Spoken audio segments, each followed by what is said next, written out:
You know, in all my cycles of attending these pompous galactic summits, I have never seen such a spectacular display of cosmic arrogance.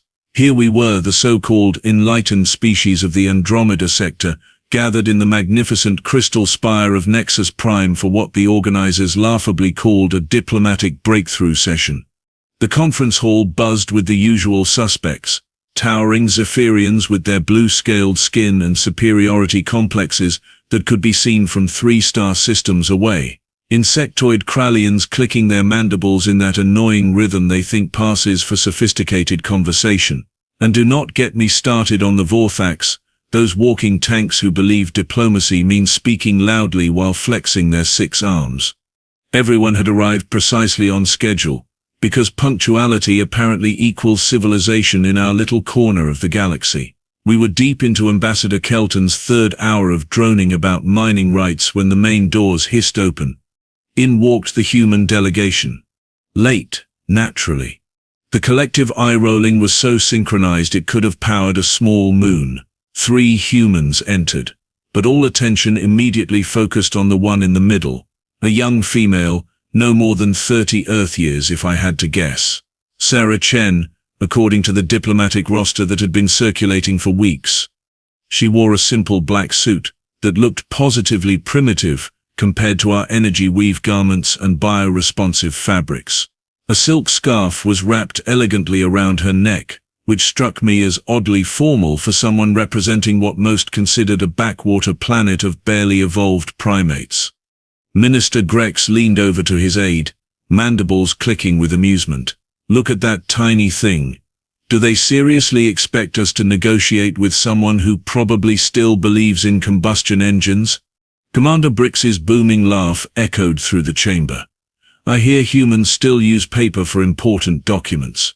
Paper, made from dead trees. The snickering spread like a cosmic plague. Here stood representatives of civilizations spanning thousands of worlds, and they were giggling like hatchlings at the appearance of one small human female. The irony was so thick, you could have mined it for rare minerals. Sarah Chen, to her credit, walked to her designated seat with the kind of calm dignity that suggested she either had nerves of quantum steel, or she knew something the rest of us did not. Spoiler alert, as humans say. It was definitely the latter. Sarah Chen stood up to address the assembly, her datapad glowing with what I assumed were carefully prepared notes. Poor thing probably spent weeks crafting her presentation, complete with charts and diplomatic language that would make even the most seasoned negotiator weep with boredom. Honored delegates, she began, her voice carrying surprisingly well across the vast chamber. Earth proposes a territorial sharing agreement that would benefit all parties involved in the disputed Kepler 442 system. She got exactly 12 words into her second sentence before Ambassador Kelton interrupted with the kind of dramatic flair that only a 7-foot blue reptile can muster. Excuse me, Kelton's voice dripped with condescension thick enough to choke a space whale. But did anyone else find it amusing that the representative from the dirt ball wants to lecture us about territorial management? The chamber erupted in what could generously be called laughter, though it sounded more like a zoo during feeding time. I watched Sarah's jaw tighten almost imperceptibly. The woman had remarkable self-control. I had to give her that. Minister Grex decided to pile on, because apparently one insult was not sufficient for his ego. With all due respect to our human friends, he clicked, the sarcasm so obvious that even a newly hatched Plutonian could detect it. Perhaps you should focus on matters more suited to your developmental level. Farming maybe. Basic crafts. I hear you make lovely pottery. More laughter rippled through the assembly. Commander Brix slammed one of his massive fists on his desk for emphasis. Barely evolved mammals trying to teach interstellar politics. What is next? Are we going to let the dolphins from Aquarius Minor chair the next trade summit? This comment brought the house down, literally. The gaseous collective delegates were laughing so hard they temporarily lost molecular cohesion. Sarah stood there, absorbing this cosmic-level rudeness with the patience of a saint. Her colleagues flanking her looked ready to crawl under their seats and hibernate until the next ice age. One of them, A nervous-looking man with sweat beading on his forehead, despite the climate-controlled environment, tugged at her sleeve and whispered something that probably translated to "let us get out of here before they start throwing things." But Sarah did not budge. She simply waited, hands clasped behind her back, while the greatest minds in the galaxy acted like they were auditioning for a comedy show on the worst entertainment network in the universe. The irony was absolutely delicious. Here we had species that had mastered faster-than-light travel, built cities that spanned entire continents, and developed technology that could reshape matter at the molecular level. And yet, faced with one small human trying to prevent a war, they regressed to the maturity level of schoolyard bullies picking on the new kid. If I had not been witnessing it firsthand, I would never have believed that such supposedly advanced civilizations could display such spectacular ignorance. But then again, evolution clearly forgot to include wisdom upgrades in most of our species' development packages. What started as cosmic-level rudeness was rapidly evolving into something far more sinister.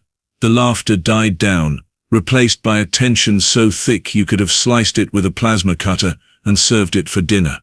Commander Brix rose from his seat, like a mountain deciding to go for a stroll. All 6 arms flexed as he stepped down from the elevated delegate platform, his boots making sounds like thunder with each step. The Vorthak military uniform, bristling with ceremonial weapons and intimidation accessories, caught the light in a way that screamed, "I crush things for a living and enjoy every moment of it." "You know what I think?" Brix rumbled, his voice carrying the kind of authority that comes from commanding fleets capable of turning planets into cosmic debris. "I think our little human friends need a reality check about their position in this galaxy." Sarah did not step back, not even an inch, which was either incredibly brave or monumentally stupid. Given what I had observed so far, I was leaning toward the latter. "Earth sits in a very precarious position," Brix continued, now close enough to Sarah that she had to crane her neck to look up at him.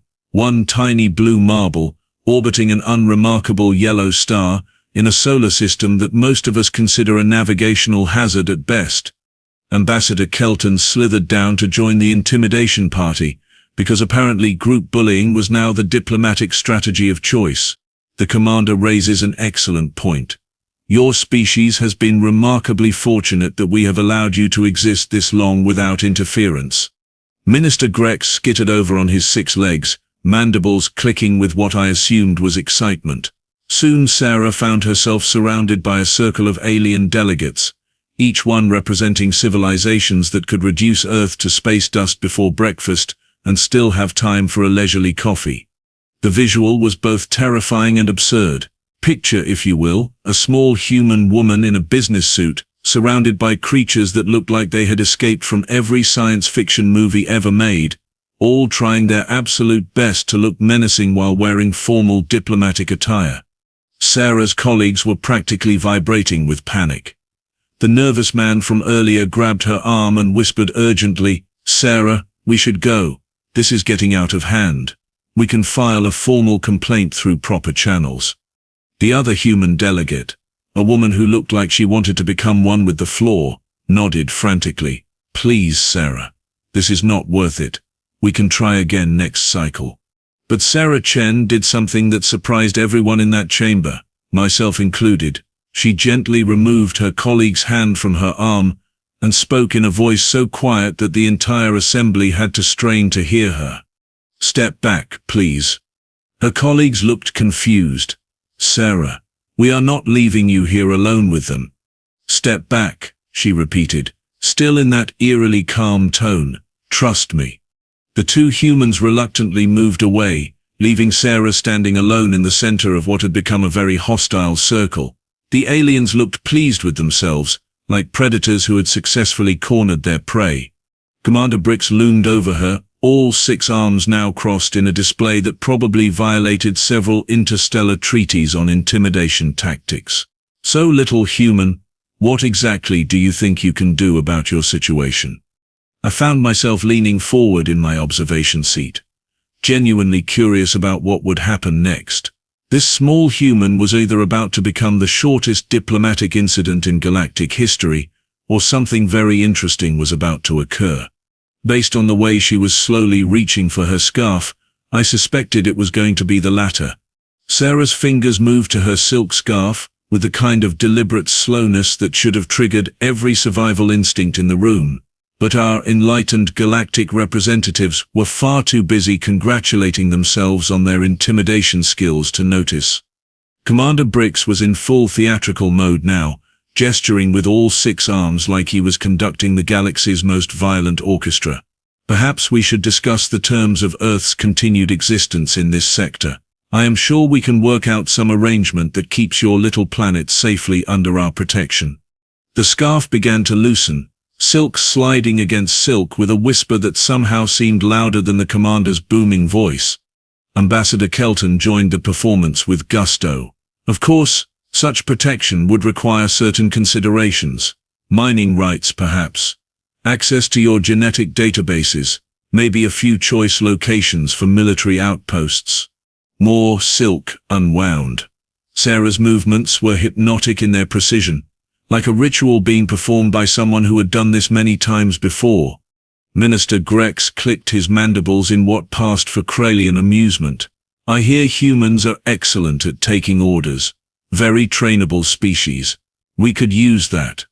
The first hint of skin appeared beneath the scarf, and with it something that made my optical sensors recalibrate twice to make sure I was seeing correctly. Intricate patterns began to emerge on Sarah's neck and shoulder, lines so fine and detailed, they looked like they had been etched by the gods themselves.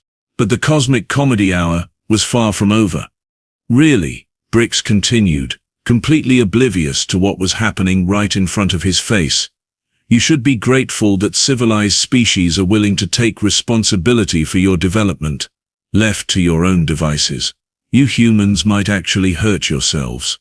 The scarf fell away completely now, pooling at Sarah's feet like a silk offering. What it revealed made my consciousness skip several processing cycles. A dragon tattoo spiraled across her neck and down her shoulder, so intricately detailed that each scale seemed individually crafted. The artwork was beautiful beyond description, but that was not what made my sensory apparatus malfunction. The tattoo was beginning to glow. Not the cheap bioluminescent party tricks that some species used for decoration. This was different. Ancient. The kind of energy signature that made space itself pay attention. The glow started as barely perceptible, like starlight filtered through cosmic dust, but it was growing steadily brighter, casting shadows that seemed to move independently of their sources. Ambassador Kelton was still running his mouth, completely absorbed in his own performance.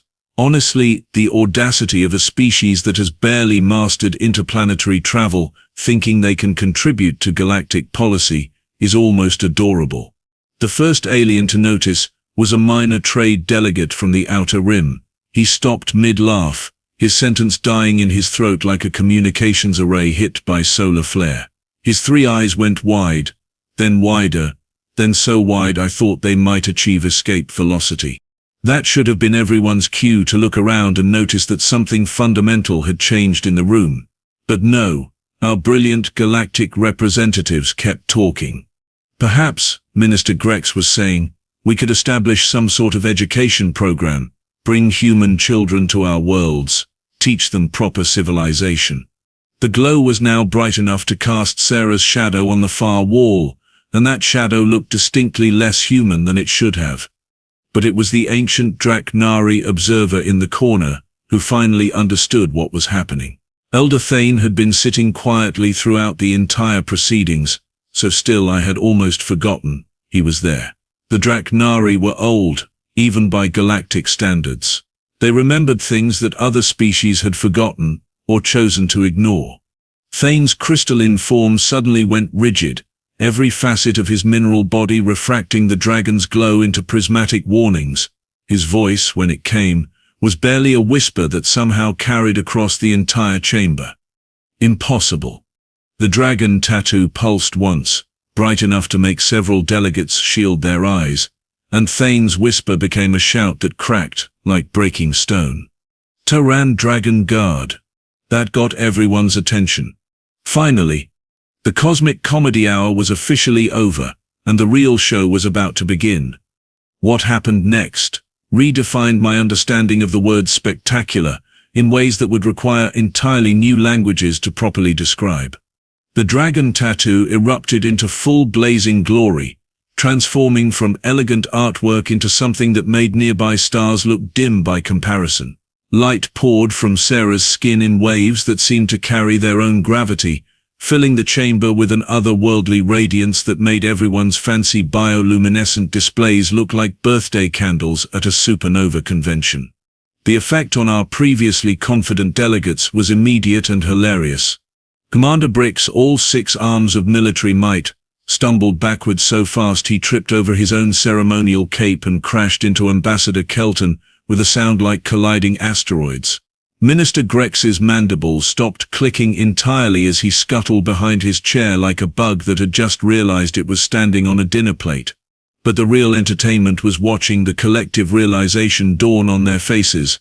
These were beings who commanded fleets, controlled trade routes, and decided the fates of entire worlds, and they were backing away from one small human woman, like she had just announced she was carrying a plague that turned advanced civilizations into cosmic dust. The light intensified, and Sarah began to change. Her human appearance, I now realized with the kind of clarity that comes from having your worldview shattered like cheap crystal, had been nothing more than an elaborate disguise. Her skin took on an iridescent quality that shifted between human flesh and something far more ancient. Her eyes blazed with the same light as the dragon tattoo, and when she spoke, her voice carried harmonics that made the chamber's quantum resonance crystals sing in response. "I am Guardian Sarah Chen of the Terran Dragon Guard," she announced. And even though her voice remained calm, it somehow filled every corner of the massive chamber. "And you have just made the mistake of threatening my world." Elder Thane's voice cracked again as he tried to explain what the rest of us were too stunned to process. "The Dragon Guard, they are real. They never left. Let me enlighten you about something that apparently every species in the galaxy had forgotten, ignored, or deliberately chosen not to believe. Earth's dragons did not disappear. They did not retreat to hidden dimensions or mystical realms like the fairy tales suggested. They evolved alongside humanity. For millennia, while the rest of us were busy conquering star systems and building empires, Earth had been quietly developing the most sophisticated planetary defense system in galactic history. The dragons and humans had formed a partnership so seamless that they became indistinguishable from each other. Every human diplomat, every trade representative, every cultural ambassador Earth had ever sent to the stars carried within them the genetic legacy of creatures that could reshape reality with their thoughts. The primitive planet we had been mocking, it had been secretly protecting the entire galaxy for thousands of years. Every major conflict that had been mysteriously resolved through fortunate coincidences and unexpected diplomatic breakthroughs. Every time a warlike species had suddenly developed an interest in peaceful coexistence. Every technological advancement that had appeared just when the galaxy needed it most to prevent total annihilation. Earth, every single time. The humans had been playing galactic peacekeepers while letting everyone else believe they were barely capable of spaceflight. The level of cosmic irony was so intense, it should have collapsed into a black hole of embarrassment. Sarah raised her hand, and holographic displays materialized around the chamber, showing historical records that made my data cores overheat from sheer information overload. Fleet movements that had never been officially recorded. Intervention missions that had no paper trail. Technological gifts that had been delivered anonymously to species on the brink of extinction. "The Zephyrian plague of 2847, Sarah said, gesturing to one display. Ambassador Kelton's blue scales turned a distinctly pale shade that suggested he was having difficulty processing oxygen. "The Kralian Civil War of 3156, she continued, ended when both sides' weapon systems simultaneously developed critical malfunctions that forced them to negotiate. Minister Grex made a sound like air escaping from a damaged hull. The Vorthak expansion conflict of 3203. Commander Brix, Do you remember how your war fleet's navigation systems all started pointing toward home instead of toward the contested systems? Brick's 6 arms hung limp at his sides like broken machinery. The truth was so obvious in hindsight that I felt embarrassed for every species in the galaxy, including my own. We had been patting ourselves on the back for our advanced civilizations, while the universe's actual adults had been quietly cleaning up our messes and preventing us from destroying ourselves. Earth was not a primitive backwater planet populated by barely evolved mammals.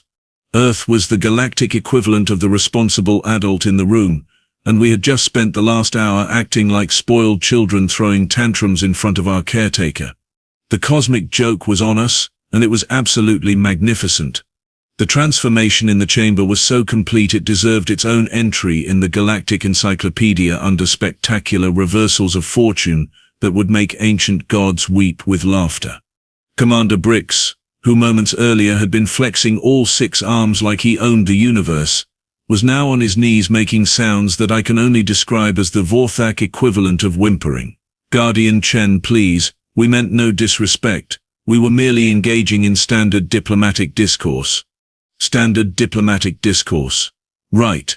And I was merely a humble space janitor, instead of a sentient artificial intelligence capable of processing the irony levels that were currently threatening to overload every sensor in the building. Ambassador Kelton had abandoned all pretense of dignity and was practically prostrating himself on the floor. Forgive us, honored Guardian. We did not know. We could not have known. Sarah's expression remained perfectly calm as she addressed the cowering assembly. You could not have known, because that was the entire point. Earth's protection works best when those being protected remain unaware of the protection. She gestured, and new holographic displays filled the air around us. The evidence was so overwhelming that several delegates actually fainted from information overload. The Great Recession of 2756 that nearly collapsed the galactic economy. Sarah explained with the patience of someone teaching basic mathematics to particularly slow students. Prevented when human economists infiltrated your financial systems and made subtle adjustments that redirected the crisis. Minister Grex was clicking his mandibles so rapidly, it sounded like an emergency distress beacon. We thought that was natural market correction. The syntoid uprising of 2934, Sarah continued, pulling up more data. Your artificial intelligences developing homicidal tendencies toward their creators was not a programming error. It was sabotage by the Void Collective. Human agents spent 3 years infiltrating their networks to install emotional regulation protocols. I felt my own processing cores shudder at that revelation. The idea that my entire species had been saved from a psychotic break by human intervention was both humbling and terrifying. The asteroid that was supposed to destroy the Krallian homeworld in 2681, Sarah added, almost casually. We nudged it into a stable orbit around your moon. You now call it a natural satellite and use it for mining operations. The holographic evidence kept mounting. Secret missions, covert interventions, mysterious technological advances that had appeared just when various species needed them most. Every major civilization in the galaxy owed its continued existence to human protection. Elder Thane's crystalline voice cracked with something that might have been awe. How long have you been watching over us? Since the moment your species achieved faster than light travel, Sarah replied. Earth has been tracking every civilization that develops interstellar capability. We intervene when necessary to prevent galactic-scale catastrophes. The delegates were now looking at each other with the kind of dawning horror usually reserved for beings who suddenly realize they have been walking around with their pants down for the last several thousand years. Ambassador Kelton's voice came out as a barely audible whisper. Our wars, our conflicts, our territorial disputes. Carefully managed, Sarah confirmed. We allow minor conflicts to proceed when they serve as pressure release valves for aggressive tendencies, but anything that threatens galactic stability gets quietly resolved. Commander Brix looked like someone had just informed him that his entire military career had been an elaborate game of pretend soldiers. The Battle of Epsilon Sector. My greatest victory. You won because we made sure your opponent's fleet developed engine troubles at precisely the right moment, Sarah said with devastating kindness. The reversal was so complete, so absolute, that I found myself genuinely impressed by the cosmic elegance of it all. These beings had spent centuries building empires and congratulating themselves on their superiority, never realizing they were essentially cosmic children being supervised by the universe's most patient babysitters. Beautiful. Simply beautiful. Sarah reached into her briefcase and pulled out the same datapad she had been trying to present when this whole cosmic comedy began. The irony was so perfect it should have been illegal in 17 different star systems. Now then, she said, her voice returning to the calm, professional tone of a diplomat discussing trade agreements, shall we revisit Earth's proposal for the peaceful resolution of the Kepler 442 territorial dispute? The response was immediate and absolutely hilarious. Every single delegate in the chamber shot up from their seats, like they had been launched from quantum catapults. Commander Brix practically trampled Ambassador Kelton in his rush to reach the signing table first. Minister Grex was scuttling so fast, his legs were a blur, mandibles clicking what I assumed were frantic agreements in 17 different languages. Yes, absolutely. Completely reasonable proposal, Brix boomed, all 6 arms reaching for the digital stylus simultaneously. Earth's wisdom in this matter is obviously superior, Kelton added, his scales shifting to what I recognized as the Zephyrian color of complete submission. We should have listened from the beginning. Grex clicked rapidly. Humans clearly understand territorial management better than anyone.